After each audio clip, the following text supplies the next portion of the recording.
Mist slithered across the snow like a living thing, curling around the blackened stones and splintered timbers that were all that remained of the wall. Bran Stark, crowned not in iron or gold, but with the silent, heavy mantle of memory, sat unmoving atop his crude sled, the fur-lined hood pulled low against the biting wind. The Night King was gone, unmade by Arya's steel and the will of something deeper than men's songs could grasp. But the wound across the world was not healed. Shadows still crawled in the forest. Ice still hungered for the living. Ghosts haunted the ruins of the wall. And something else, a chill that was more than cold, more than death, lingered in the stones. Bran felt it with every breath. He had crossed leagues to come here, wheeled and dragged by faithful hands and creatures. But the journey that mattered was the one no one could see. In his mind, he had walked the spiral routes beneath the world and traced the blood-red veins of the old trees, calling out to power that had been sleeping since the Dawn Age. North of him, the haunted forest stretched, empty and immense.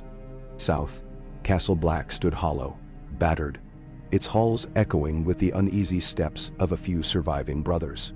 Above all loomed the sky, empty of dragons now, filled only with cloud and memory. "Bran," murmured Mira Reed, standing at his side, her spear buried point down in the icy earth. She alone remained of those who had carried him beyond the wall. Her voice was quiet but flinty, a voice that did not flinch from nightmares. "It's time, isn't it?" He looked at her with pale eyes that no longer seemed quite human. "It's always time," Bran replied, and the words drifted out of him like mist. Jon Snow had come too, against his better judgment and the protests of his council. He stood a little apart, black cloak whipping in the wind, his face as closed and uncertain as winter stone. Ghost was at his heel, red eyes gleaming, fur bristling as if he scented something in the gloom. Sam Tarly huddled beside him, fat and frightened, but determined, clutching a battered tome. Arya was not there. She had sailed west, beyond the known world. But Sansa had come, pale and proud, wrapped in the direwolf cloak of her house. Even Davos Seaworth, whose faith was practical, had come to see if the crippled boy who had become a king could work a miracle. The crowd was not large, not for a thing that might reshape the world. Most of the free folk had scattered back to their old haunts, unwilling to trust any magic, even Bran's. Only Tormund Giantsbane remained, arms crossed, watching with wary respect. Men of the Night's Watch, so few now, stood at attention with uncertain faces. Bran's own guards, drawn from Winterfell's battered garrison, formed a ring that looked more ceremonial than protective. Bran's sled was drawn up before the heart tree. When the wall had fallen, the old gods had been buried beneath stone and ice. But Bran had them unburied, a red-leafed weirwood, its pale trunk split with an ancient mouth, its roots coiling through frozen earth. He had called the crows too. They circled in a black cloud, gathering on the broken ramparts and the heart tree's boughs, croaking, their eyes glinting with secrets. He closed his eyes. The world slowed.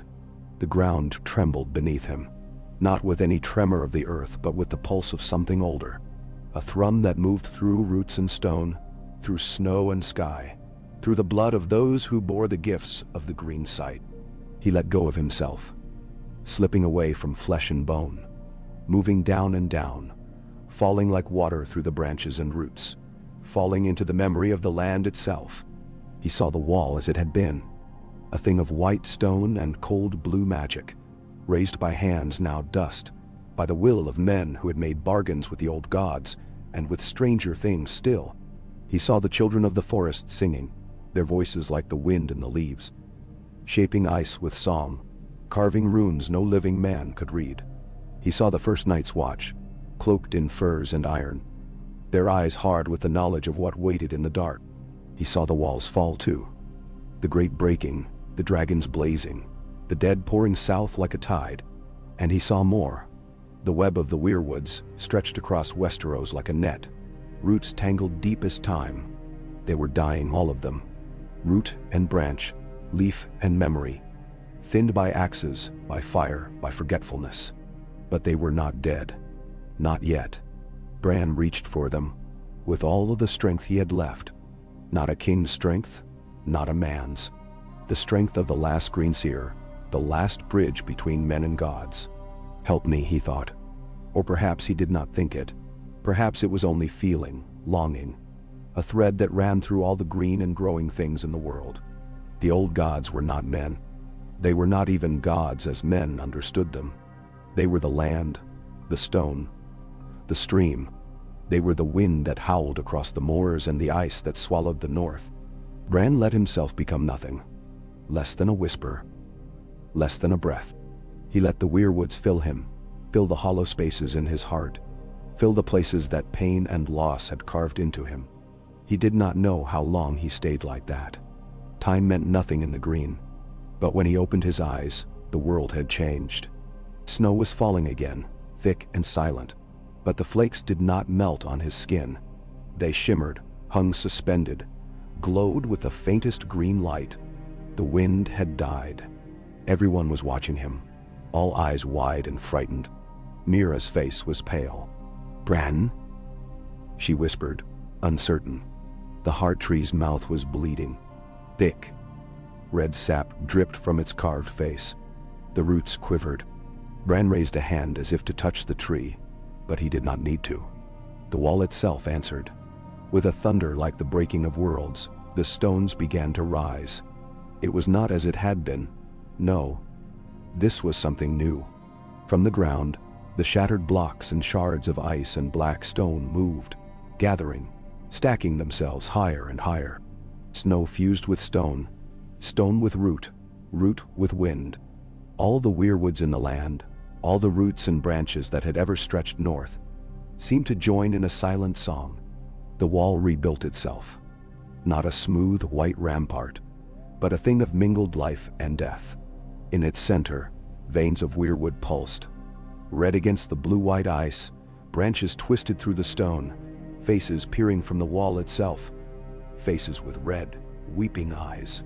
The onlookers shrank back, awed and terrified. "It's alive," whispered Sam, voice choked. "Gods be good, it's alive." Jon stepped forward, his sword drawn, the old Valyrian steel gleaming. "What is it?" he demanded. Bran's voice, when it came, was not wholly his own. "It is what it always was, and what it was meant to be. Not just a wall. A warning. A promise." Then, the wall rose, and as it rose, the forest itself seemed to bow.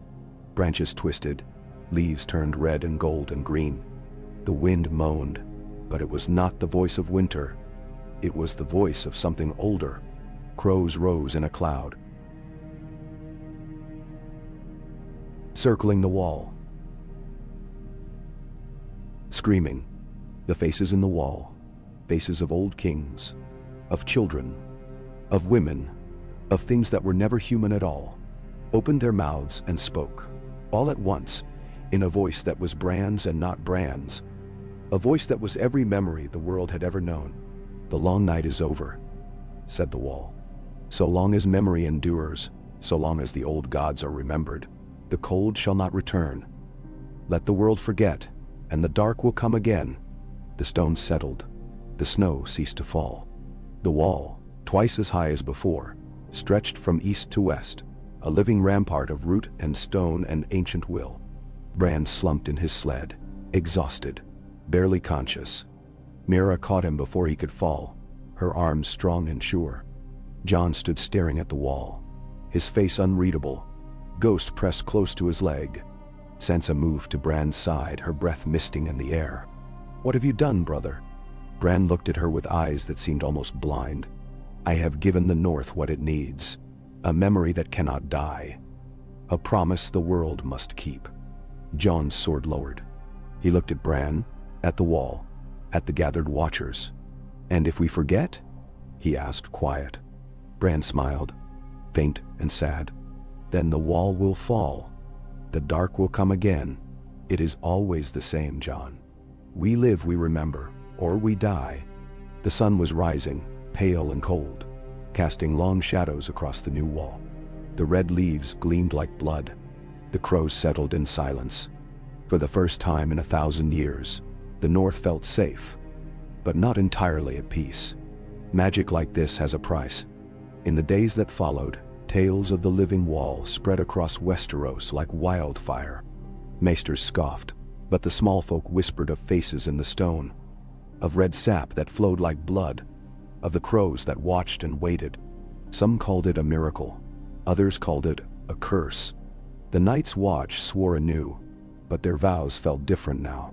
They were not merely watchers on the wall, but stewards of the world's memory. Bran lingered at the wall, thin and silent, his strength slow to return. The Weirwoods sang to him now, their voices clearer than ever. Sometimes he smiled, though no one could say why. Mira remained at his side, ever watchful. Sansa returned to Winterfell, her rule gentler, graver. Jon lingered, unwilling to leave, wrestling with a feeling he could not name. One night, when the moon was high and the snow gleamed silver, Bran called Jon to him. "You are not at peace," Bran said. Jon hesitated. "I feel as if I've seen the end of things. But this," he gestured at the wall, at the crows, at the faces in the stone. "This is new, hopeful, but it frightens me." "It should," Bran replied. "Magic is memory made flesh. We are all part of the story now." Jon knelt beside Bran's sled, staring into his brother's blank eyes. "Is it over?" "For now," Bran said. "But the world forgets. It always forgets. One day, there will be no one left who remembers the old gods, the wall, the darkness that came from the cold. That is when you must remind them. That is when the story must be told." Jon nodded, slow. He touched the ground, feeling the roots beneath the snow, the ancient life that now bound the wall and the land together. He thought of Arya, gone west, of Sam, in the libraries of the Citadel, of Sansa ruling Winterfell, of Tyrion and Daenerys, far to the south. All of them held threads of memory.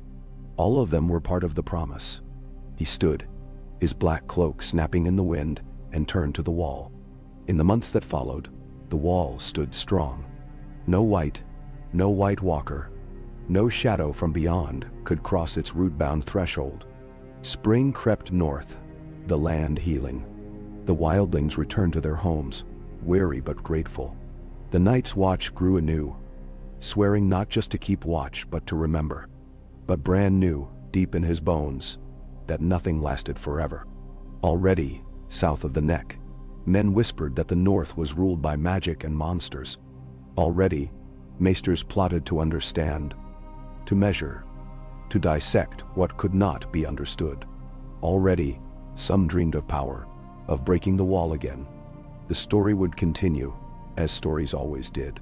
One day, as Bran sat beneath the heart tree, listening to the slow, secret song of the Weirwoods, Mira came to him, her face shadowed with doubt.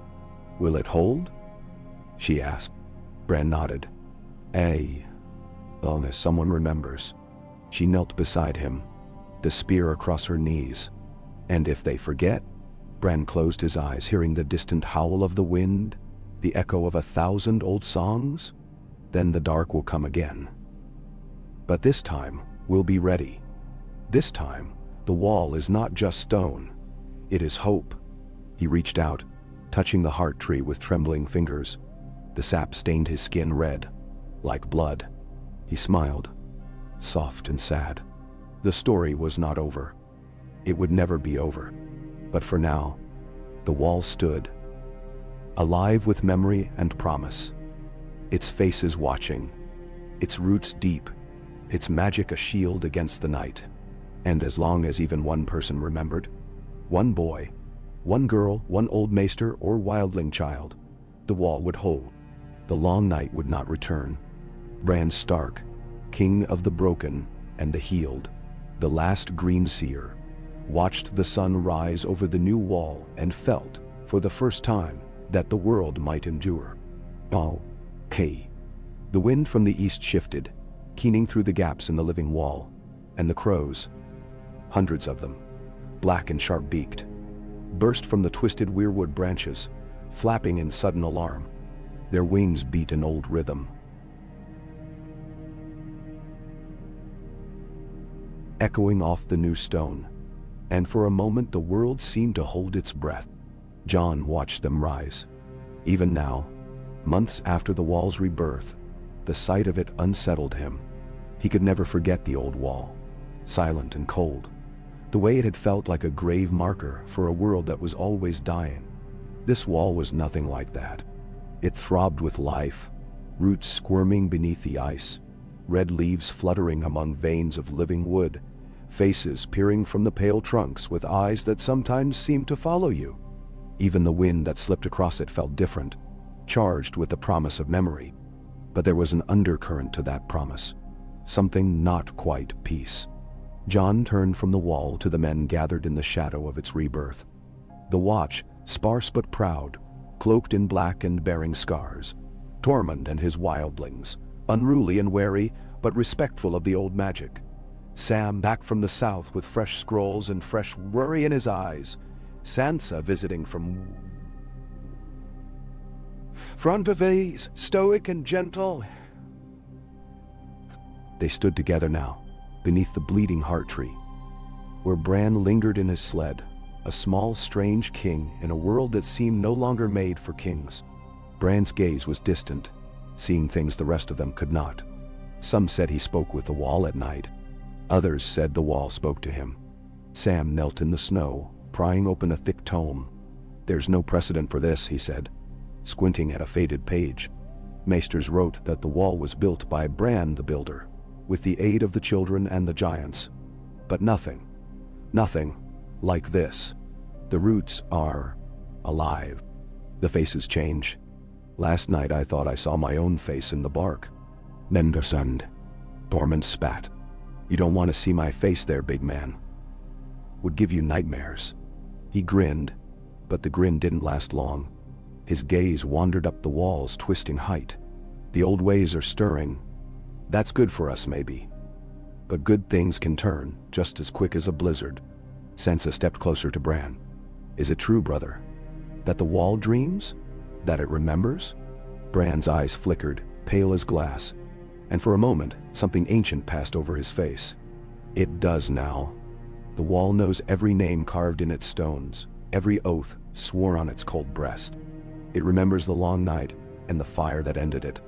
It remembers every man who fell defending it, and every secret the old gods whispered to the snow." He looked to Jon. "It remembers you." Jon bristled. "May? I did nothing but fail. Arya slew the Night King. You rebuilt the wall. I tried to lead, and was left with nothing but ghosts." "The wall does not forget its ghosts," Bran replied. "Nor does it judge you for them." A silence fell. The snow began to drift, light and soft, blanketing the footprints left by the gathering. Somewhere far above, a raven screamed, and the wall answered. An echo, a shifting of the living roots. It was Mira who broke the hush. "Winter's easing but not gone. Southrons talk of the wall as if it's a legend or a threat. But those who come here, they see what's changed. Some kneel, some run, some pray." She paused. "But there's a rumor, Bran. The wind brings it. East of here, in the shadow of the old castles, someone's gathering the broken things left by winter."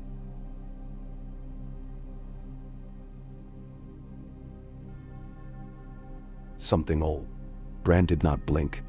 The dead do not rule here now. But not all that fell with the Night King is at rest. Sam paled. "You mean whites? Walkers?" "No, but there are wounds that do not heal. The old magic is not only in the wall." Bran closed his eyes, and the roots of the heart tree shivered. Something stirs beneath the ice. Something that remembers an older bargain. Tormund glanced at Jon. "You want us to hunt it?" Sansa's jaw set. "If there's danger, we need to know. Winterfell is strong, but strength alone won't protect us from the dark." Jon weighed their faces. He saw the old ghosts in their eyes, the same uncertainty he carried. "We'll ride at dawn," he said. "North, along the wall. We'll see what stirs. We'll remind the world that memory has teeth." That night, as the fire burned low, and the wall glowed faintly red in the starlight, Jon found himself standing beneath the heart tree, staring up into its face. The eyes bled slow tears of sap. The mouth seemed to move, whispering things in a language he almost remembered. "You're afraid," Bran said, his voice flat, but not unkind. Jon did not deny it. "I am. I saw the wall fall once. I can't bear to see it fall again." "And now?" Bran studied him. "It will not fall, so long as the world remembers why it was built. And if they forget," Bran's lips curved, almost a smile, "then you'll have to remind them, or I will. Or the wall itself. But not all memories are gentle, Jon." A wind picked up, sifting the snow at their feet. Jon thought of Ygritte, of the men he'd lost, of Arya and her silent steps into legend. He wondered if all the things he had done, all the things he had failed to do, would ever truly fade, or if the wall would bear those scars as it bore his face, etched in root and bark for those with eyes to see. Dawn came gray and slow. Jon rode out with Tormund, Mira, Davos, and a small band of black brothers and free folk, skirting the wall's living shadow. The land was scarred, bones of old castles poked from the earth. Fields where whites had marched were now thick with new grass. The wild was returning, but not all things wild were welcome. They passed the ruins of Eastwatch, where ice had swallowed the stones. The sea there was restless, thrumming against the roots of the wall. Ravens followed, wheeling above them in ragged, hungry flocks. On the third day, they found it. The thing in the ice was neither dead nor alive. At first Jon thought it a trick of the morning mist. A great hulk, hunched and misshapen, its skin crusted with rime. As they drew closer, the shape resolved itself into something almost human. Tall as a giant, skin gray and tight, eyes blue as sapphires, though dimmer than any he had seen before. A walker. No, not exactly. It knelt by the shattered remnants of a weirwood sapling, its long fingers tangled in the roots, lips pressed to the bark as if whispering a prayer. Davos spat. "Mother's mercy." "What in the seven hells?" Tormund hefted his axe. "I've seen giants, but never like this." Mira dismounted, spear at the ready. "It's old, and it's waiting." Jon approached, sword drawn. The thing did not stir. Only its mouth moved. Slow, working at the words. He knelt. "What are you?" It turned its head, slow and creaking, as if the bones beneath the flesh were brittle with frost. Its eyes locked on Jon's, and for a moment, Jon felt the ancient cold, the memory of 10,000 winters pressing on his soul. "I am what you left behind," it croaked. The voice was like stone on stone, deep and weary. Memory forgotten, promise broken. The wall remembers, but not all who fell in the long night are at rest. Jon's mouth felt dry. "You served the Night King?" It shook its head, flakes of ice spilling from its crown. "I was his once, but I am older than him. I served the first kings. I remembered the Dawn Age, when the world was young and the gods were close. The wall binds me now. I cannot cross it, nor can I rest. The bargain has changed." "Then," Tormund shuddered, "you want to die then?" "No." The thing traced the roots with broken nails. "I want to remember. I want the world to remember what it asked and what it paid. The wall is not only stone and wood and ice, it is debt." Jon remembered Bran's words. He knelt, letting his sword rest on the ground, and asked quietly, "What must we do?" The thing stared at him with those cold, dead eyes. "Keep the oaths. Feed the roots. Let memory flow, lest the world forget and darkness claim it again." "Mentor Howland," Davos murmured. "How?" The thing's lips twisted. "Each winter, a life for a life. Each spring, a song for a song. Plant the weirwood, speak the names, pour the blood and the wine and the tears. The wall was built with more than stone. It was built with memory, and memory must be fed." Jon nodded, feeling the weight of the bargain settle onto his shoulders. "We'll do it.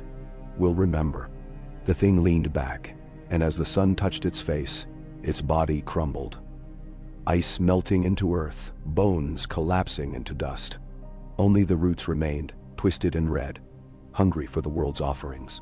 They buried the roots, planting a new weirwood sapling, pouring water from the skin and blood from a pricked thumb, and singing the old songs. When the wind shifted, John thought he heard voices echoing from the wall. Voices of kings and brothers, women and children, all those who had watched and waited and remembered. They rode back to the wall, heavy with thought. When John recounted what they'd seen, Bran only nodded. "It is as I feared," he said. "The wall is alive, but life comes at a price. It is not enough to rebuild. We must honor the old bargains, or the wall will turn against us." "Bay," Sansa set her jaw. "We will. I'll see to it.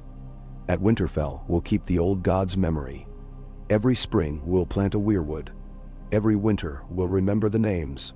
Sam wrote it in his books, and Davos sent word south. In the villages, in the castles, in the halls of the free folk. The story spread. Men came to the wall not only to swear vows, but to remember the lost. They left offerings in the faces of the roots.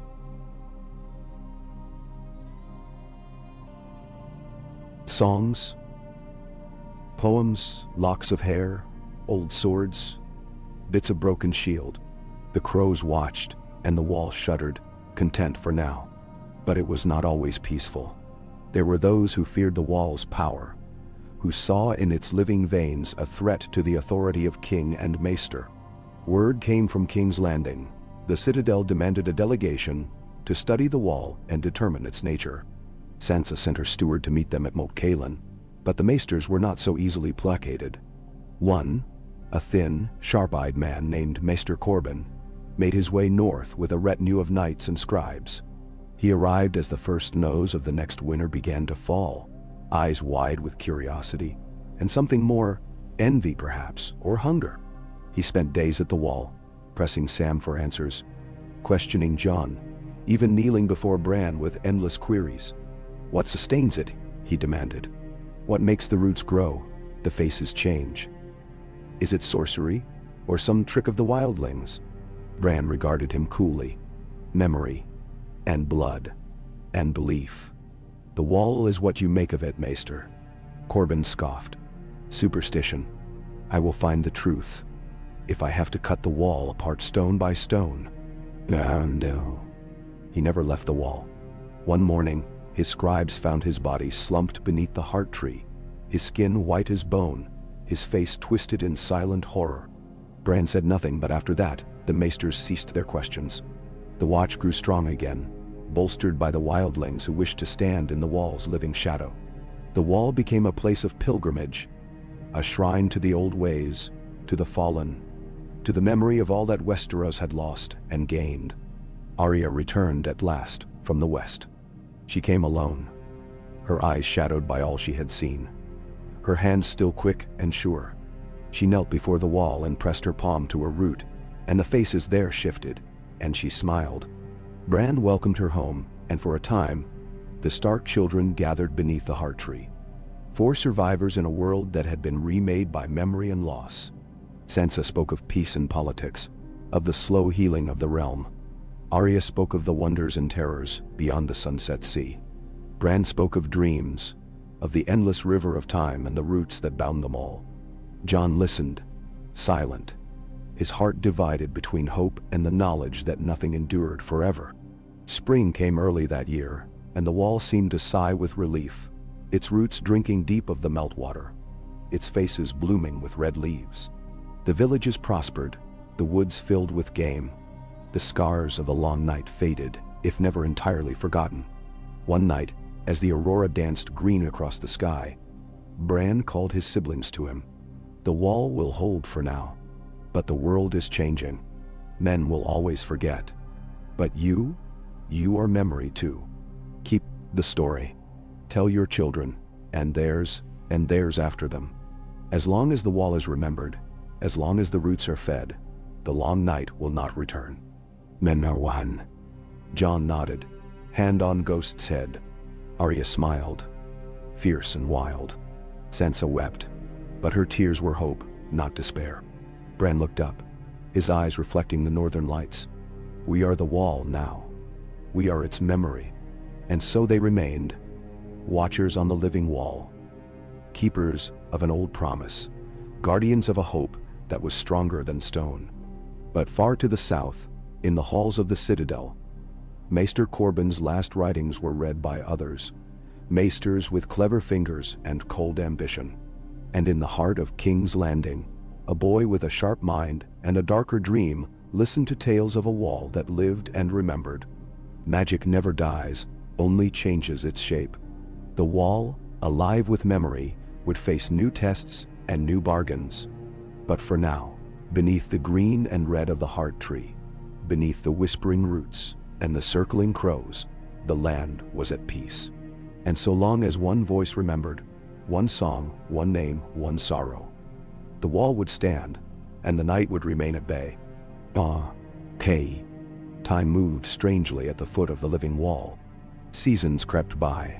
The world thawed and flourished, and every moon's passing brought changes so subtle that only those who remembered the old, dead wall could truly see them. Snow fell softer now, not the punishing blizzards of the long night, but something gentler, as if the land itself was relearning mercy. The faces in the wall shifted sometimes at dusk, eyes glistening with sap, lips whispering secrets on the wind. The Watch and the wildlings called it a blessing.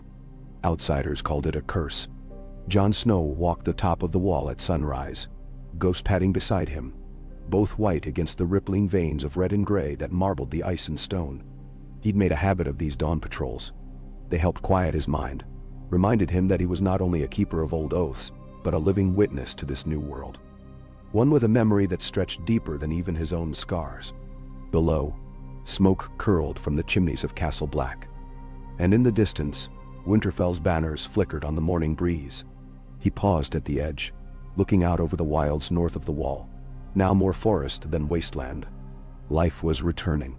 Herds of elk roamed again, wolves howled at midnight, and even the great shadow cats, long vanished, had been glimpsed slinking through the snow-laden trees. The free folk were thriving, their settlements growing, their laughter drifting across the icy air. Yet there was a wariness in them, a memory of horror, kept alive by the living wall. Jon knelt and pressed his gloved hand to the weirwood root that ran across the stones, feeling its pulse. Faint, but insistent. He remembered the ancient being they'd found in the ice, remembered the bargain it had demanded, and every spring since, he'd honored it. At the equinox, the Watch, the wildlings, and all who cared for the wall, gathered beneath the heart tree, offering their stories, their tears, and sometimes a little of their own blood to feed the roots. Arya always gave a song, sometimes sharp and sad, sometimes wild with laughter. Sansa sent gifts from Winterfell, bread shaped like direwolves, woven wreaths of winter roses. Even the men of the south, the few who dared the journey, brought tokens and tales. The wall thrived on all of it. The more memory was fed, the deeper its roots spread, until even in King's Landing the maesters whispered that the north was haunted by its own history. Jon stood, drawing his cloak tight. Dawn broke in earnest, painting the new wall with gold and red. He felt hope, sharp and stinging, and something else, an unease. The sense that the wall was waiting, watching. He turned to descend the stairs.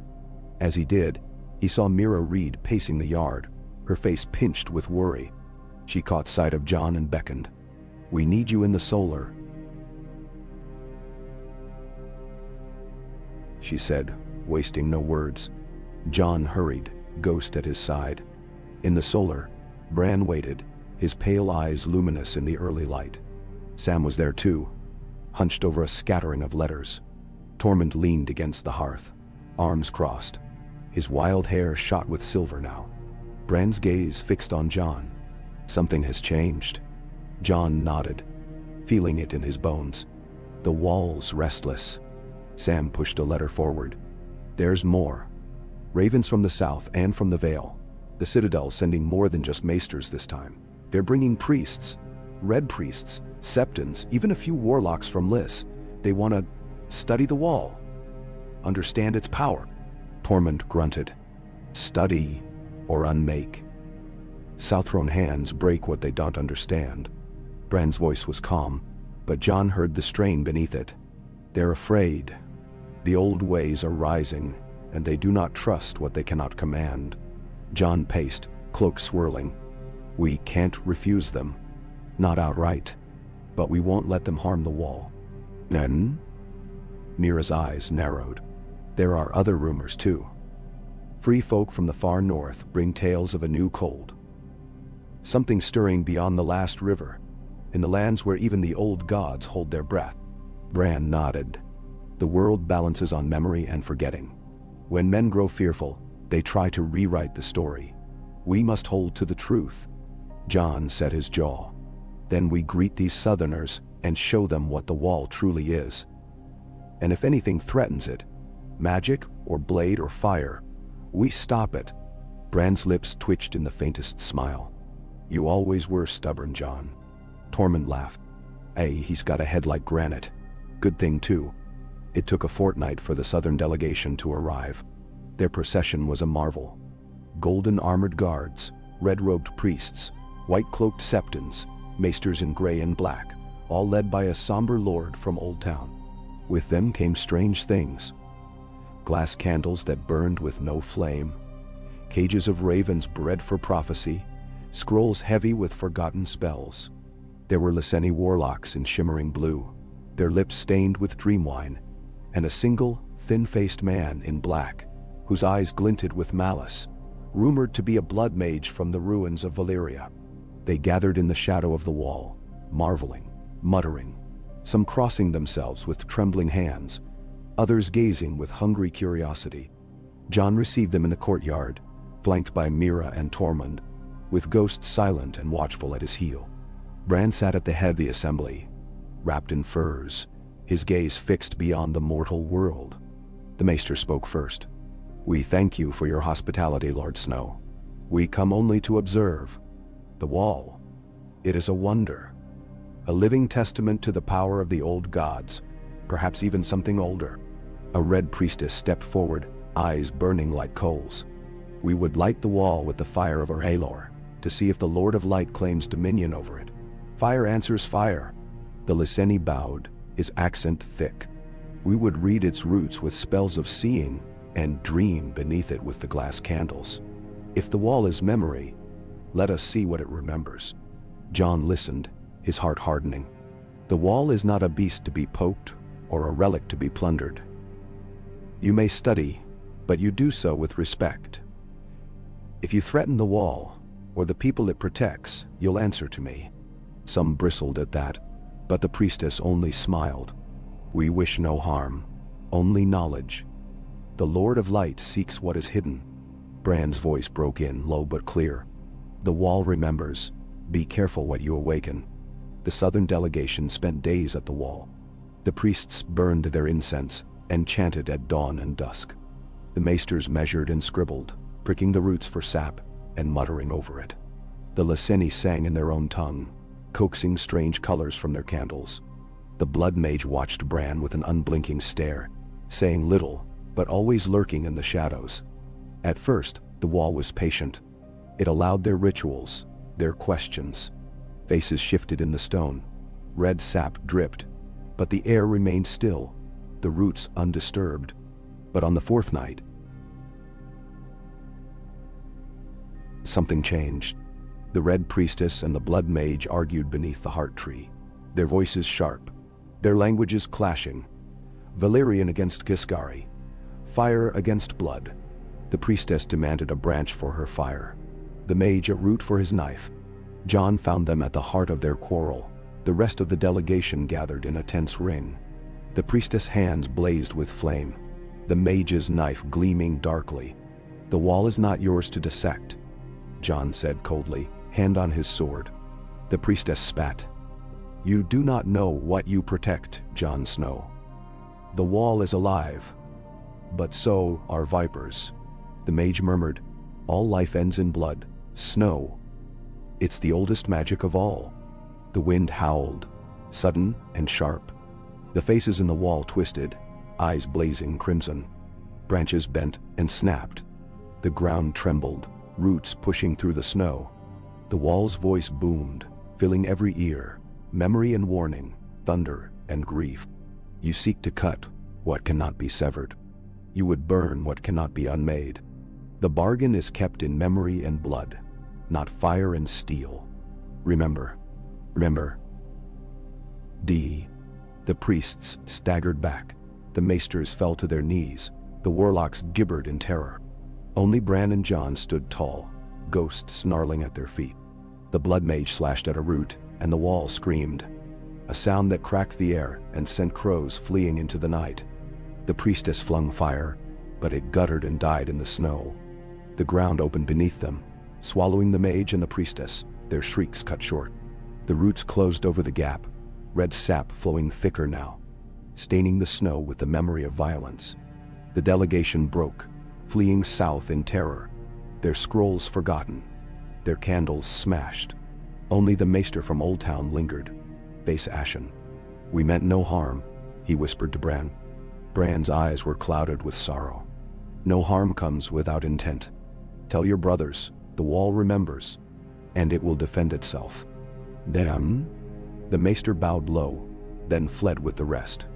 When dawn came, the wall was calm again, its faces serene, the sap trickling in thin, steady streams. Jon stood beneath it, staring up at the new shapes that had joined the faces. Two strangers, locked in a moment of terror, immortalized in bark and blood. Mira joined him. "It's learning, Jon. The wall. It protects itself now." Jon nodded, rubbing Ghost's ear. "So do we." The seasons turned, and the world south of the wall shifted, uneasy. Tales of the wall's vengeance spread, and fewer dared to come. The watch grew in strength and in story, drawing the young and the brave, the lost and the loyal, all seeking a place in the memory of the world. Arya took to wandering again, sometimes returning, sometimes vanishing for months at a time. When she came back, she brought new tales, of old gods stirring in far woods, of ghostly armies glimpsed on the edge of vision, of a world that was still haunted by its own forgetting.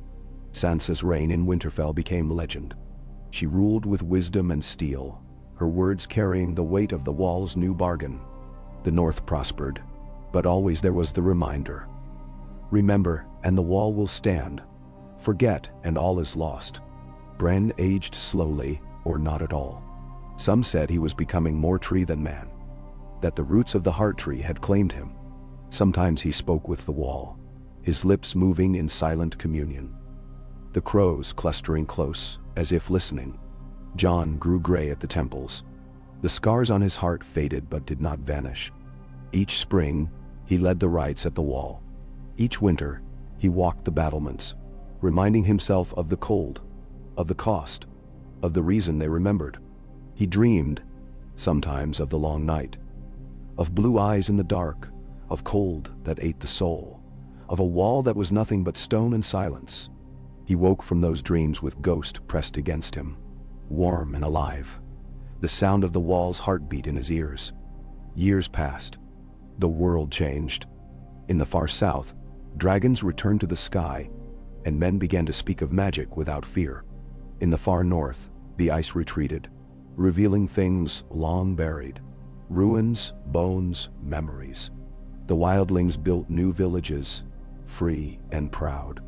The Watch became a brotherhood of memory, swearing new vows, to protect not only from the darkness beyond, but from forgetting itself. Bran watched it all, a quiet smile on his lips, the lines of age and wisdom blurring. Sansa came to him one spring, her children at her side, Arya laughing as she spun tales of the western seas. "The wall will stand," Bran said softly. "So long as there are stories, so long as we remember to honor what was lost and what was found."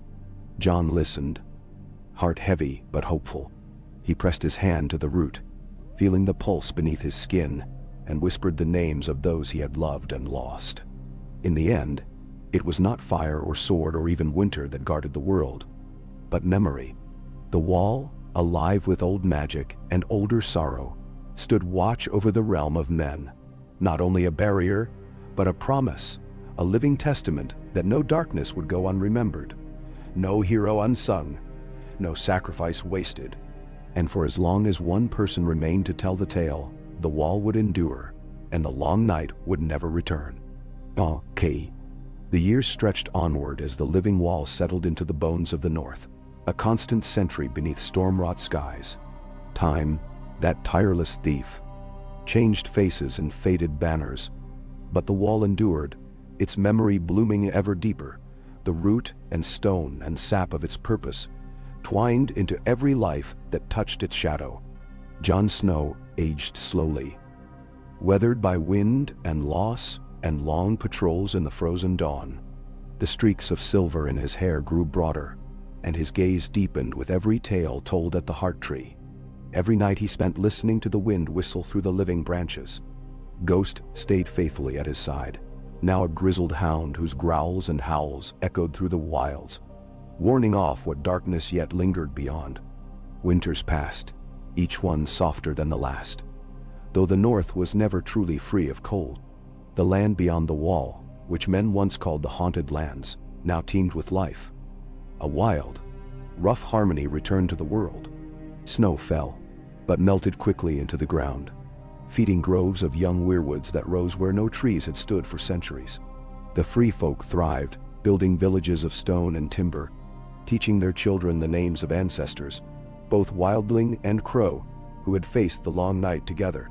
Their children carved new faces into the weirwoods, adding their own stories to the song of the land. The watch changed too. No longer only a brotherhood of exile and penitence, it became a gathering of the brave and the curious, the solemn and the broken, all drawn to the edge of the world, for reasons only the wall knew. Women served among the Black Brothers now, their oaths no different than the men's. The wildlings sent their own, eager to bind their fates to the living wall, to stand not only against old shadows, but against the world's forgetting. Each spring, as the sun grew warm enough to awaken the earth, the rite was held at the heart tree beneath the wall's southern face. All who dwelled in the North, from Winterfell to the last hearth, from the Frostfangs to the sea, gathered in solemn procession. Offerings were brought, silver for lost friends, songs for lost loves, a cut finger for a broken vow, the sharpest pain and the brightest hope laid bare before the faces of the wall. On one such spring morning, Jon led the procession as he always had, his voice carrying across the gathered crowd, Sansa and Arya at his side, Mira and Tormund, Sam and Davos, all the old faces grown older, with children and grandchildren looking on. He pressed his hand to the heart tree's bleeding face, feeling the thrum of magic and memory, the slow pulse of all that had come before. Then he spoke the names: Nend and Caitlin, Robb and Rickon, Benjen and Lyanna, Ygritte and Ed and Gren, and so many more. Each name rippled through the roots, carried upward into the red-veined wall, and for a heartbeat, every face in the bark seemed to mouth the names along with him, their sap-glossed lips trembling in the spring wind. Arya stepped forward, singing a song she'd learned from a fisherman west of the Summer Islands, a song of return, of home, found at the edge of the world. Sansa wove a garland of northern flowers and draped it over a low branch. The wildlings offered bear pelts and carved charms. The Watch, new swords and black feathers. The North's children recited old tales and invented new ones, their laughter rolling like thunder through the pine. This was the bargain, the one the ancient being had demanded. Memory fed, life renewed, the promise of the wall unbroken. As the ride ended, Bran appeared among them, gliding in his sled as if he floated on unseen currents. The crows, his ever-present heralds, swirled overhead. He was gaunter than he'd once been, his hair and beard white as snow, but his eyes shone with the green fire of the Weirwoods. He listened to the stories, nodded at each new face, and smiled when Sansa pressed a kiss to his brow. Later, as dusk bled into the world and the feast began, Jon found Bran beside the wall, his hand resting on a gnarled root. The wall hummed beneath their feet, content and watchful. "You're quieter these days," Jon said, settling beside his brother. Bran's lips twitched. "I'm listening. The wall has learned much. It dreams of the world beyond the roots, of the lands and peoples it never knew.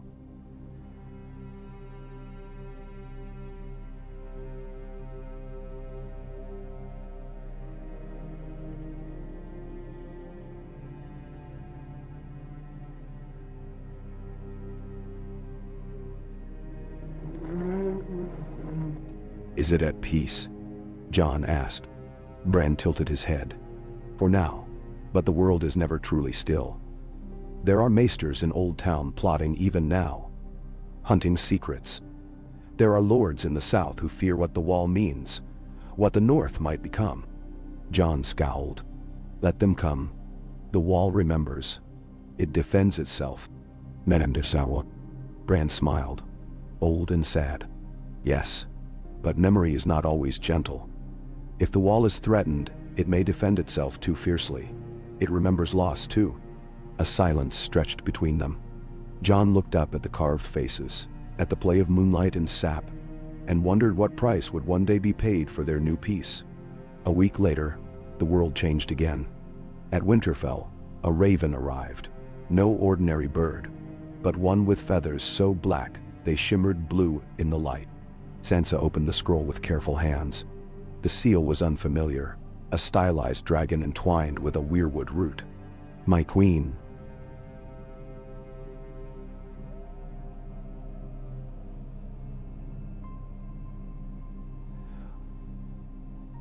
"I send greetings from the lands east of the shadow, Ashai and beyond. There is a new power rising. A priestess who claims the darkness speaks through her." Jon, hearing the words, felt the chill settle in his bones. He rode north within the hour, joined by Arya, Mira, and a cadre of watch and wildlings. They followed the wall's shadow until the land became strange, the air humming with uneasy magic. There, beyond a cold, fast river, they found the followers of the shadow. They were men and women of many nations, some from the far east, some from the shadowed lands of the Neck, some marked by fire and others by frost. At their head stood a woman clad in black and red, her hair silver and her eyes like coals. She smiled when she saw Jon. "You are the wolf who keeps the memory," she said. "We come to offer ours." Jon's hand rested on Longclaw. "The wall stands because the world remembers what was lost. What do you bring?" She laughed, and the sound was brittle as glass. "We bring what you forget, the pain of the cast-off, the fury of the Forsaken, the names never spoken at your tree. You keep the old bargains, but what of new wounds?" She strode forward, her followers parting around her like water. She stopped a pace from Jon, staring up at the wall, her gaze hungry. "We wish to add our names," she said. "We wish to be remembered too." Jon studied her, this strange priestess of shadow, with power in her voice and grief in her stance. "Come then," he said. "Tell your stories." So it was that the rite at the wall changed. That year, the priestess's followers joined the North's procession. They spoke names Jon had never heard, names of slaves and children, exiles and dreamers.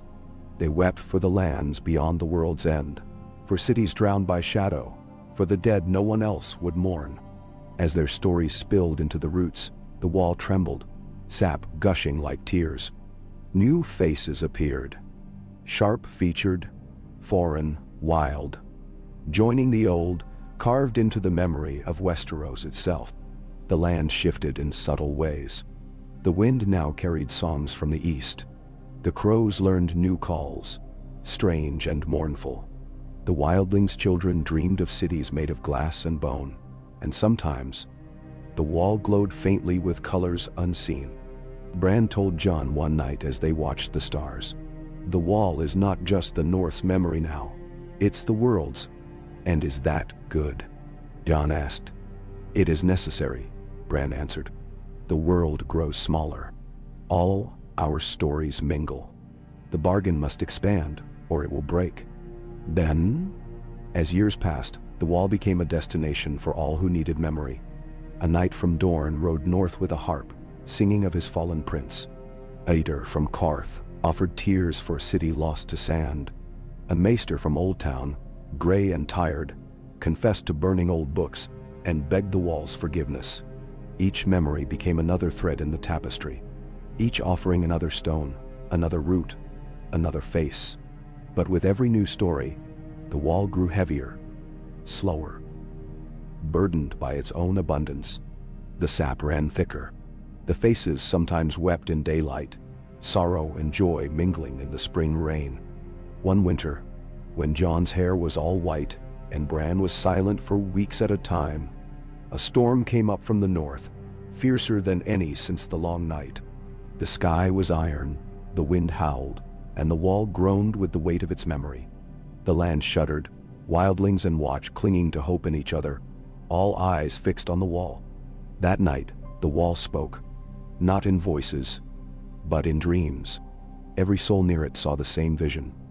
The land swallowed in darkness, the faces of the wall shining with remembered hope, the memory of every hero and every heartbreak a beacon in the storm. John woke, breathless, and hurried to the heart tree, where Bran waited in his sled, eyes open and ageless. "It is enough," Bran whispered, his voice trembling with the weight of centuries. "The wall is strong, the world remembers. It will endure." When dawn broke, the storm was gone, the snow already melting. Flowers blossomed in the footprints of the right, red as weirwood leaves. The wall stood, alive and watching, a monument not only to the past, but to every soul that would ever need to be remembered. And so the bargain endured, not as a weapon against darkness, but as the world's memory, a living promise that no pain would be forgotten, no hope unheeded, and no name lost so long as the wall stood. John, oldest of the watch, pressed his hand to the root and wept for all that had been and all that would come. The wall, ever watchful, hummed beneath his touch, a song of memory, unending and unbreakable. Oh, John watched the sunrise spill molten gold over the living wall, his breath visible in the morning chill. He was old now, his face weathered by years and sorrow, his eyes deep as northern lakes. Ghost no longer walked at his side. He had returned to the forest one spring, silent and gray, the last of the great dire wolves, his absence another ache that John carried quietly. Time and the wall had taught John to endure loss with gratitude, but even so, the dawn felt lonely. The world, once raw with terror and violence, was softer, but it was also haunted by memory, as if every sorrow ever whispered to the wall lingered in the air. The north had become a tapestry of old and new. The wildlings called themselves free folk without shame, their settlements stretching as far as the wall's shadow, each village with a heart tree, and faces carved by children learning the gift of remembrance. The watch's numbers had grown, as had its ranks of women, wildlings and southern wanderers, no longer just a refuge for broken men, but a sacred brotherhood and sisterhood bound to the wall's living promise. Arya came and went like a gust through the open gates, bearing tales from the distant west and the islands beyond the summer sea. Sansa ruled from Winterfell, her red hair now streaked with silver, her voice revered in council and song. Sam had become a legend, the kindly maester of Castle Black, his scrolls and letters pouring southward like the rivers at thaw. Mira had settled with her children in the gift, her quiet wisdom shaping generations. Even Tormund, grizzled and half-blind, still led the wildlings at each rite, his laughter echoing over the wall. Bran was different. Time changed him least of all. His eyes, ageless and green as weirwood leaves, saw deeper than skin and memory. He spent whole seasons in silent communion with the wall, his sled often surrounded by crows, the air around him strange with the scent of sap and old storms.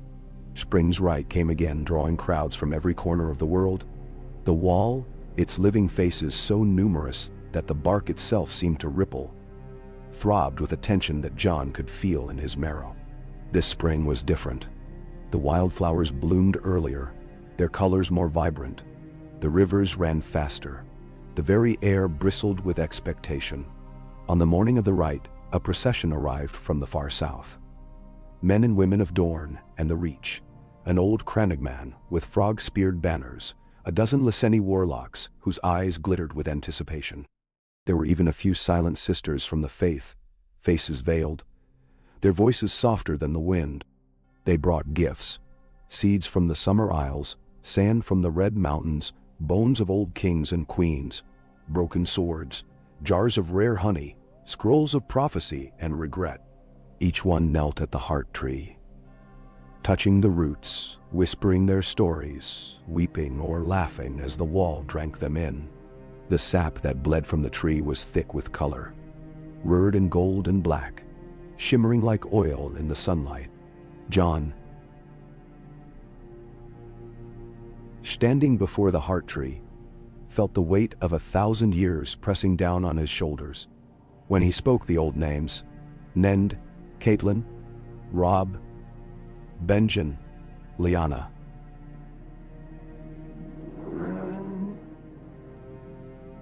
His voice was joined by hundreds, each name a thread in the tapestry of memory. Arya sang again, a fierce and hopeful tune learned in Old Town stocks. Sansa wept openly, holding her youngest daughter close. As the rite ended and feasting began, Bran wheeled himself to Jon's side. His face was gaunt, but his eyes sparkled with something ancient. "It grows stronger," Bran said, voice quiet enough for only Jon to hear. "The wall's hunger is vast now. It remembers so much that it aches. It yearns for more. Every sorrow, every hope." Jon looked at the heart tree, the roots pulsing like veins, the faces watching, alive. Can a thing like this bear so much? Or will it break? Bran's smile was enigmatic. "It will change. It must. The wall is more than stone or memory. It is the will of all who feed it, a living bargain. There will come a time when the world asks too much of memory, when pain outweighs hope. That's when the wall must teach us to let go too." As night fell, Jon climbed the wall alone. The ice in Weirwood shimmered with reflected starlight. The land below was alive with fires and laughter. Banners dancing in the wind, wildlings and black brothers sharing ale and stories. The world felt fragile and precious. Jon knelt and pressed his palm to the wall, whispering his own confession, his deepest regret. "I did my best. I loved and lost. I kept my promise. I am tired, but I would do it again." The wall answered, warmth blooming in his hand, 1,000 memories echoing back. "You are not alone. We are all part of the same story." The years blurred. The wall endured. Children born under its shadow grew up knowing its faces, carving new ones, teaching their own children the songs of hope and warning. Some left, seeking distant shores, but they always sent word home. Stories and names and tokens for the spring rites. The wall grew, spreading its roots southward, subtly changing the land. Crops flourished, rivers swelled, wolves and elk grew plentiful. Where once there had been only cold and death, there was life, bright and chaotic. Then, one late autumn, when Jon's hair was white as frost and his limbs stiff as old oak, the first true shadow in a generation crept into the north. A southern king, jealous of the wall's fame and the north's peace, gathered an army of sellswords and faith militants. His banners were green and gold, the stag and lion joined, and his priests spoke fire and doom. He proclaimed the wall an abomination, a heresy against the gods, and swore to burn it root and branch. Raven sped north. Sansa, wise with years and sorrow, called her banners. The watch sent riders to every wildling camp, every holdfast and hidden glen. The rite of spring was brought forward, now a gathering of defense as much as remembrance.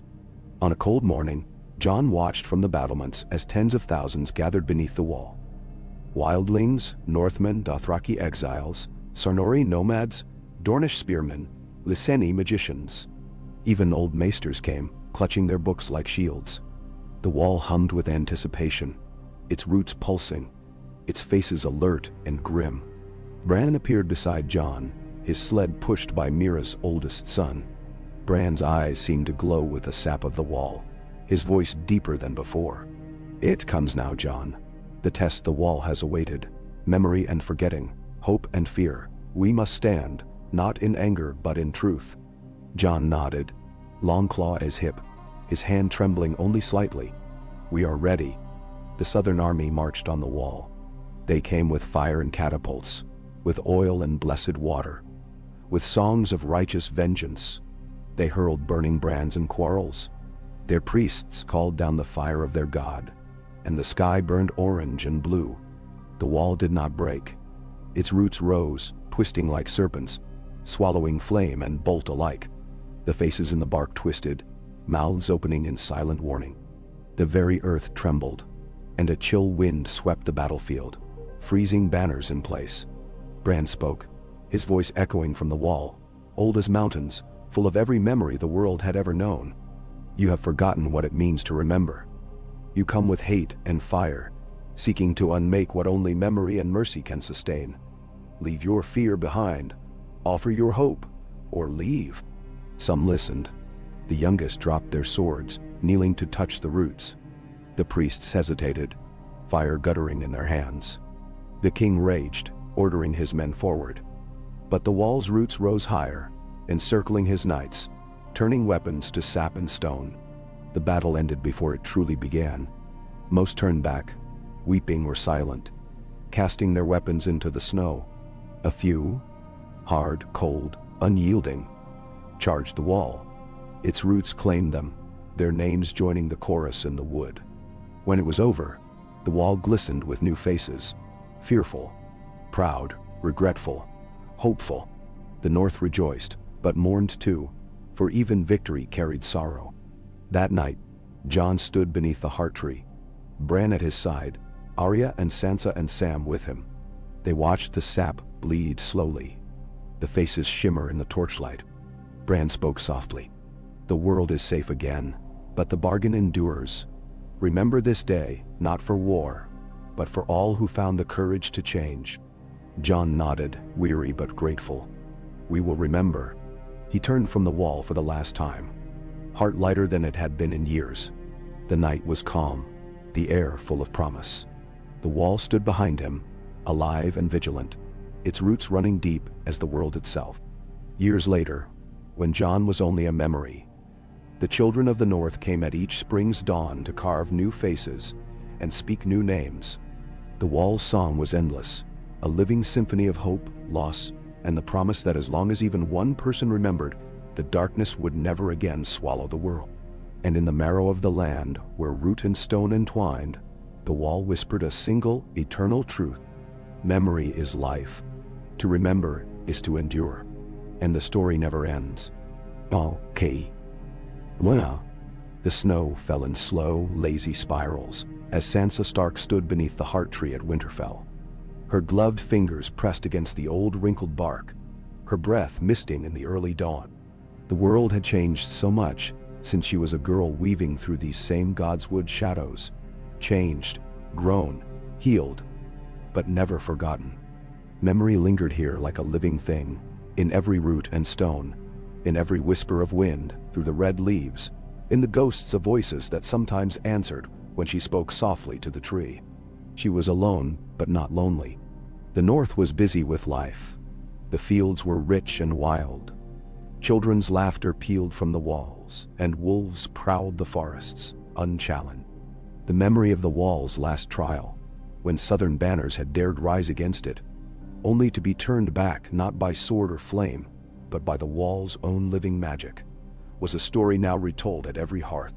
Sansa had led her people through that storm with the wisdom of her ancestors, and now peace stretched before her like a field of new snow, wide and unbroken. She brushed her hand over a low branch, feeling the pulse of memory there. The faint echo of Jon's voice, Arya's laughter, Bran's quiet counsel. The wall's song was everywhere, winding through the land like the deep roots of the Weirwoods. Memory was no longer a burden, it was a shield. In the weeks after the Southern army's retreat, messengers came from all corners of the realm. Some brought gifts, tokens of thanks or of apology. Others brought tales of ghostly dreams, of visions seen in the fire, of strange things glimpsed in moonlight. Word spread that the wall's magic was changing not only the north, but the very heart of Westeros. Crops thrived in once barren places. Lost villages found prosperity. Old grudges softened, if not vanished. People whispered that the age of darkness was over, that the land itself had remembered how to hope. But Sansa knew that nothing was ever truly settled. The bargain of memory was a living thing, ever hungry, ever vigilant. One night, as spring rains lashed the ramparts, a rider arrived at Winterfell's gate, half frozen and wild-eyed. His name was Tolan, a youth of the gift, and his tale set the great hall murmuring. He spoke of a darkness stirring far in the west, of towns where people had forgotten their own names, of maesters raving in tongues no one understood, of memory itself fading as if stolen by the wind. Sansa summoned her council. Arya returned from the sea, her hair longer, her face lined by sun and salt. Bran was already there, his eyes closed, his hands tangled in the roots of the godswood. Sam came north with his daughter and a satchel full of strange tomes, his brow creased with worry. Mira sent word from the marshes. Her children had dreamed of shadows creeping along the wall's roots. They gathered in the old solar, candles flickering as the storm raged outside. "Whatever this is," Arya said, her voice quiet but certain, "it isn't just a ghost story. I've seen the signs. The wall's song is quieter these days. The faces in the wood are still, like they're listening for something far away." Sam nodded. "I found a letter from a maester in the west, a learned man, trusted by all. He wrote that his dreams were eaten by silence. He couldn't remember his own brother's face. The last thing he wrote was a single word: hollow." Bran opened his eyes, the green within them deep and haunted. There is an emptiness moving through the world. Not a darkness, but a forgetting. It is old, a shadow from the time before the wall, before the first songs. It wants to unmake what we have made. Sansa looked at her siblings, her resolve hardening. "We have faced worse. We have fought for memory and hope. If the world is forgetting itself, then we will remember for it. The wall must be worn." So she rode north, a column of loyal riders at her back. Arya scouted ahead, vanishing into the trees at dusk. Sam rode beside Sansa, reading from his ancient books, muttering spells of remembrance. The weather grew colder as they neared the wall, the air crackling with strange energy. The forests thinned, the wind grew restless, and sometimes at night, they heard voices that were not their own, murmuring just beyond the edge of hearing. Castle Black stood bright with torchlight, banners of the Watch and the Free Folk streaming side by side. Jon's successor, Ellen Snow, a woman fierce as winter and kind as summer, welcomed them. The Watch had grown into a family of Northmen, wildlings and wanderers from every kingdom, all drawn to the wall's promise. Bran was already there, his sled set before the heart tree, the crows swirling around him in a restless cloud. He looked older, frailer, but his presence calmed the Watch and the wildlings alike. That night, as the last stars faded and the first snow began to fall, they gathered beneath the living wall. Sansa spoke first, her voice clear as the air.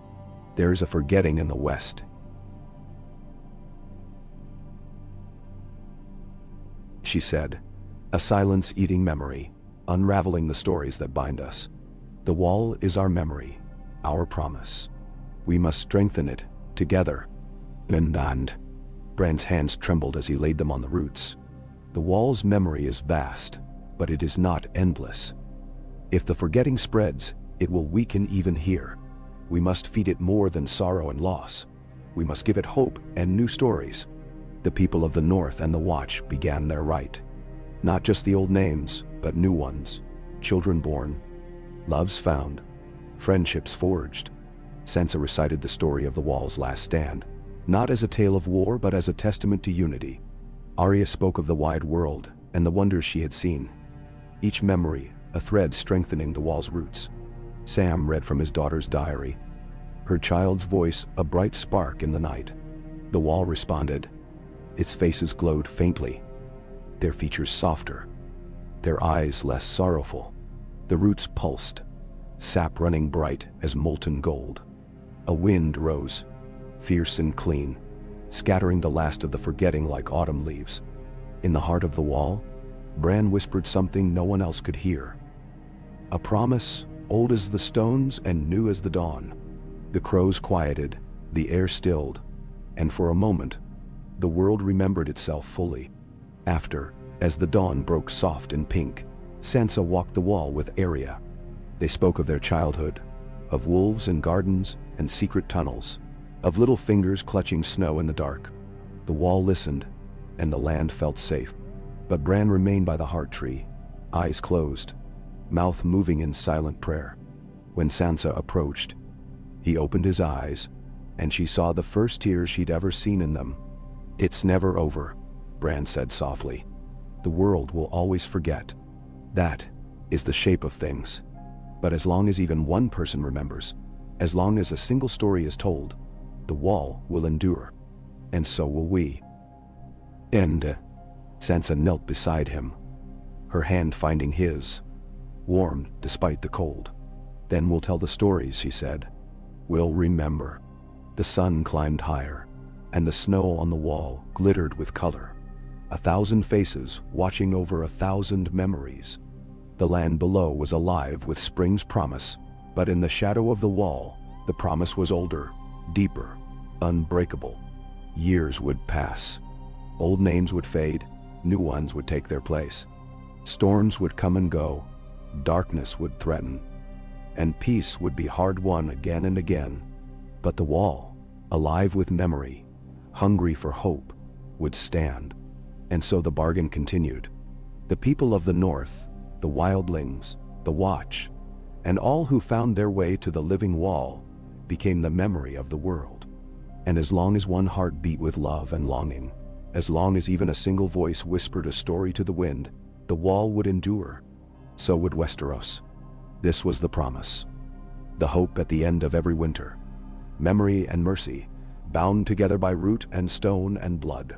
And in the heart of it all, the wall listened and remembered and sang the world's song, ever onward, forever.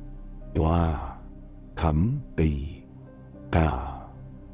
The days lengthened into the soft green stretch of northern summer, and for a rare bright season, peace held in the shadow of the living wall.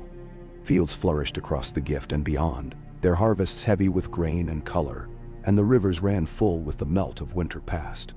At night, from the battlements of Castle Black, the watchmen looked not for enemies, but for the northern lights, ribbons of blue and violet that danced across the sky, shimmering like some blessing from the old gods. Yet even as the realm prospered,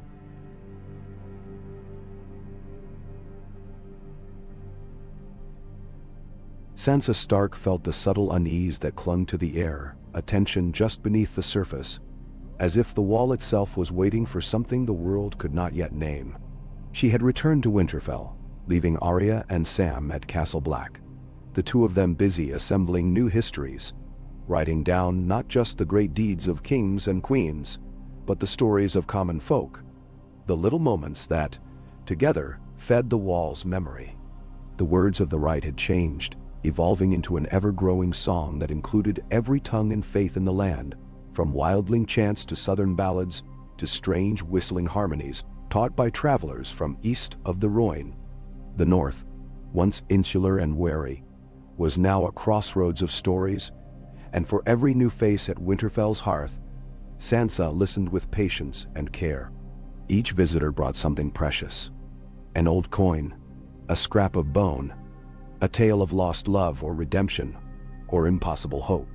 She placed them in the castle's small sept, now converted into a house of memory, the walls lined with mementos and the floor swept daily with red leaves sent from the wall. But not all was peace, and not all visitors came with gentle purpose. The maesters, cowed after the wall's last defense, had grown slyer. They sent scholars disguised as merchants, hired minstrels to listen in the taverns, and dispatched a septon named Giles, quiet, gray-bearded, who claimed to wish only to pray for the memory of the dead. Sansa allowed him in, but she watched him closely. She had learned, over years of loss and intrigue, never to trust those who wore masks of piety without laughter in their eyes. One day, as the skies threatened rain, Septon Giles came to her solar. He bowed deeply, his hands folded over a small leather-bound book. "My lady," he began, "the world admires your wisdom. They say the North has become a haven of memory, a kingdom of peace. But there are those in Old Town and across the sea who worry. They say the wall's magic will spread, change the land, perhaps unmake the world as we know it." "Then see." Sansa regarded him, her gaze cold but fair. "The world is always changing. Would you prefer it shatter?" He smiled, thin and sorrowful. "No, my lady, but I would understand it. I would ensure it is not a threat.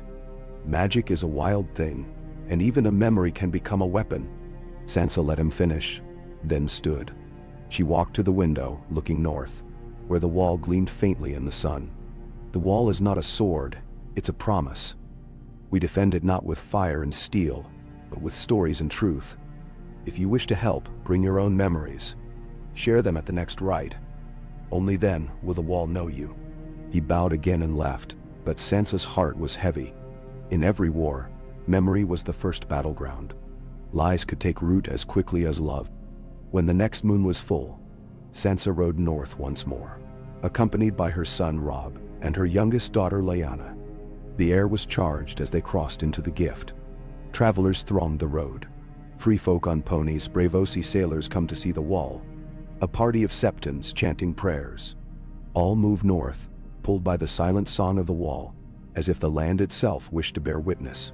Castle Black was transformed for the summer's rite. The bailey was hung with garlands of mountain flowers. The kitchens bustled with cooks and casks of mead. Children played among the roots that wove through the yard, daring each other to touch the sap that glimmered in the sunlight. Arya and Sam met Sansa at the gate, both beaming. Sam's daughter Gilly carried a basket full of tiny trinkets, each one a memory, each one a promise. Bran was there, his sled drawn beneath the heart tree, his hair now so white it gleamed in the dusk. His eyes flickered with green fire as the crows gathered, watching from every branch and rooftop. He seemed thinner, yet larger than ever, his presence felt by all. When night fell, the rite began. The crowd pressed close, their voices blending into a single rising chant. Stories poured forth. A wildling woman spoke of her lost sister. A farmer told how his wife's laughter had saved him from despair. A Braavosi merchant sang of a ship that found safe harbor in a storm. Each tale fed the wall. The sap ran bright, the faces in the bark softened, some even seeming to smile. Septon Giles stood at the edge of the crowd, uncertain. Sansa caught his eye and beckoned him forward. He hesitated, then approached the heart tree, his hands trembling. He cleared his throat and spoke. "I was a boy in Old Town, a bastard. I had no name. The maesters called me Mouse. But I remember a sister, Ellen, who sang to me on cold nights, who taught me that memory's not just pain, but light. I lost her in a fire. I have tried all my life to remember her song. Now." He took a battered hair ribbon from his sleeve and tied it to a branch. The faces in the wall watched, and the sap ran down in clear, clean lines. Giles bowed his head and wept. The crowd was silent. Then 100 voices began to hum, each carrying a memory forward into the night. After, Sansa found him beside the fire. "Do you see now?" she asked gently. He nodded, wiping his eyes. "It is not dangerous. It is holy. I will tell them." Nah. That summer, the wall's power spread further. The land flourished as never before. The North became a place of pilgrimage, its roads safe, its people prosperous. But with the blessing came a challenge, memories so abundant that the wall groaned with the burden of holding them all. Arya noticed it first. At dawn, she found the roots of the wall stretching farther south than ever before, drinking deep from the earth, flowers blooming red and gold in their wake. At night, the faces in the bark flickered with thousands of new features, some smiling, some weeping, some unreadable. Bran grew more distant, his sleep troubled by dreams. Sam worried, reading old texts that spoke of ancient magic that consumed itself, burning too hot, too bright. The crows circled endlessly, unsettled. Sansa called a council beneath the heart tree. The lords of the north, wildling chiefs, travelers from Dorne and the Vale, even septons and maesters attended. She spoke openly. "We have made the wall our memory, our promise. But memory must also be let go, or it will drown us. We must find a way to balance." Nenderol. Bran opened his eyes, weak, but clear. "The wall is alive, but it cannot hold everything forever. We must teach it to change, to let some things pass. Joy, hope, forgiveness, these must feed the wall now, not only grief." The next rite was different. The people of the north and their guests offered not just memories of pain, but hopes for the future. Promises to love, to forgive, to heal. Children brought new songs, and lovers danced beneath the boughs. For the first time, laughter rang louder than sorrow. The wall changed again. The faces in the bark smiled more often. The sap ran golden, not red. The roots drew back, no longer spreading so hungrily. Flowers bloomed in every color, and the land felt lighter, the air sweeter. Sansa saw it in her dreams. A new bargain, older and wiser. The wall would remember, but it would also release. The world would endure, not only because it clung to the past, but because it learned to hope for the future. As autumn approached, Sansa stood atop Winterfell's walls, watching the sun set behind the living wall. The memory of all she had lost and all she had gained was with her, a gentle ache, but she no longer feared it. The story would go on. The wall would endure, and the world would sing. So it was that memory and mercy, hope and release, were woven together, root and branch, into the living wall's endless promise. And as long as even one story was told, as long as even a single heart dared to hope, the wall would stand, and the long night would never return. Kai. The first frost came early that autumn, painting the fields of the gift in white, and the wild grasses shimmered silver under the moon. The air was crisp and alive, and at Castle Black the fires burned brighter, not just for warmth but for celebration. For years now, the rites had changed the nature of the wall, and those who gathered under its shadow felt both its age and its rebirth. Sansa Stark, Lady of Winterfell and Mother of a New North, looked out from atop the wall itself, the living roots weaving underfoot, the faces in the wood quietly watching her. In her heart, a peace had settled. Soft, bittersweet, steady as the thrum of Weirwood's sap. Below, the courtyard bustled with life. Children of the north and the free folk chased one another, darting around barrels of apples, and the legs of great shaggy deerwolves that had returned to haunt the forests and fields. The Black brothers trained beside wildling archers. Cooks hollered from the kitchen yard, and in the shadows, septons and maesters quietly debated philosophy and faith. All the walls between people had grown as porous as the roots of the wall itself. Arya knelt near the heart tree,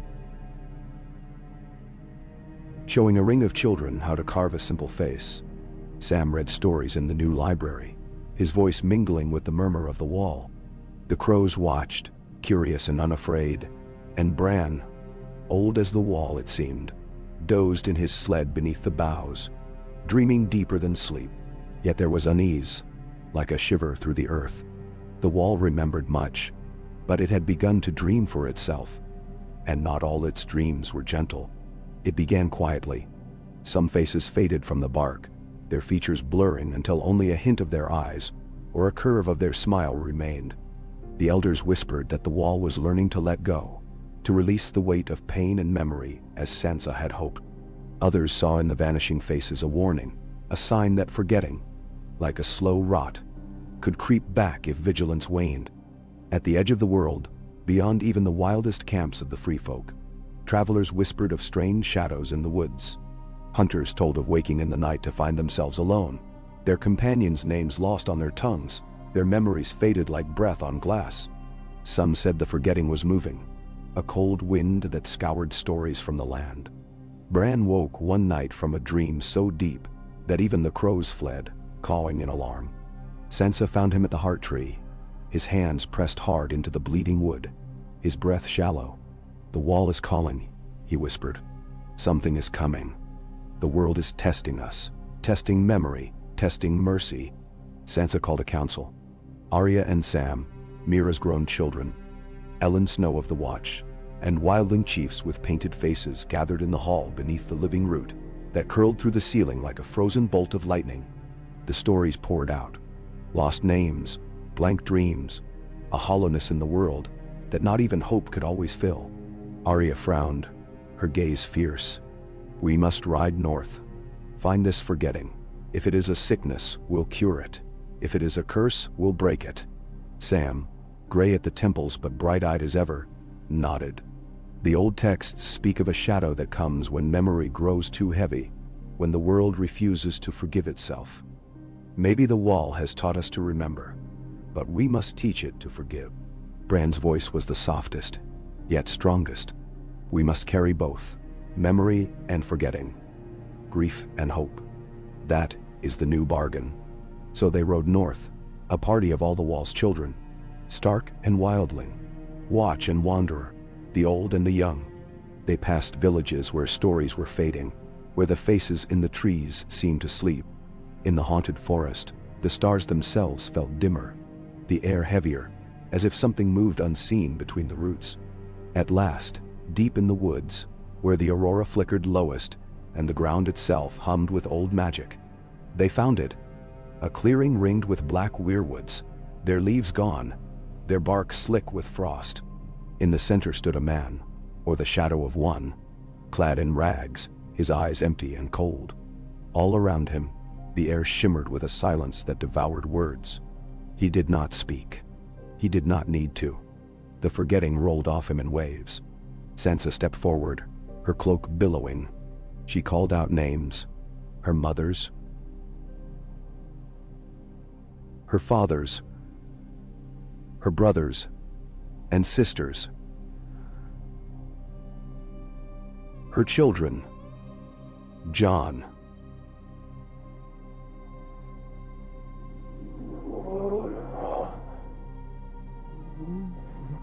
The shadow flinched, but did not flee. Arya stood at her side, her knife gleaming. You cannot take what we will not give. Sam recited stories of courage and love, his words tumbling out like seeds on the wind. Mira's children sang a wildling song, old and fierce. Bran rolled to the front, his hands raised. You are the other side of memory, he said. We do not banish you. We invite you in. Sit with us at our fire. Teach us to let go. Now. The shadow paused, shuddering as if caught between two winds. For a moment, the world was utterly still. Then the crows called. The wall's song, distant but clear, reached the clearing. A melody of sorrow and laughter, of memory cherished and memory released. The shadow broke apart, scattering like ash in the wind. The air warmed. The black weirwoods bloomed with a faint flush of color, their roots creaking with relief. The silence faded, replaced by the gentle noise of life. A fox padding through the brush, a far-off horn, the sigh of the wind. Sansa fell to her knees, tears in her eyes. She understood, finally, the lesson the wall had always tried to teach. That to truly remember was also to forgive, and to forgive was to let some things be forgotten. They returned to Castle Black. Changed. The next rite was the greatest yet, a celebration not only of memory, but of the gentle art of letting go. The people of the North, the Watch, the Wildlings, the travelers from every corner, all came to share both their oldest griefs and their brightest dreams. Together, they wove a new song, a song of peace, of stories told and released, of burdens lifted. That winter, the wall was quiet, its faces serene. The land flourished even beneath the snow, and the dreams of the North were sweet. No more shadows crept from the woods, and the forgetting became a gentle tide, not a storm, a necessary part of the world's balance. Sansa grew older, as did Arya, Sam, and even the wall's newest faces. But they feared no longer. They had learned, at last, that the promise was not in perfect memory, nor in the erasure of pain, but in the courage to remember, forgive, and move forward. Beneath the living wall, hope and memory endured. The children of the next spring learned the new song, and as long as their voices rose together, the long night could never return.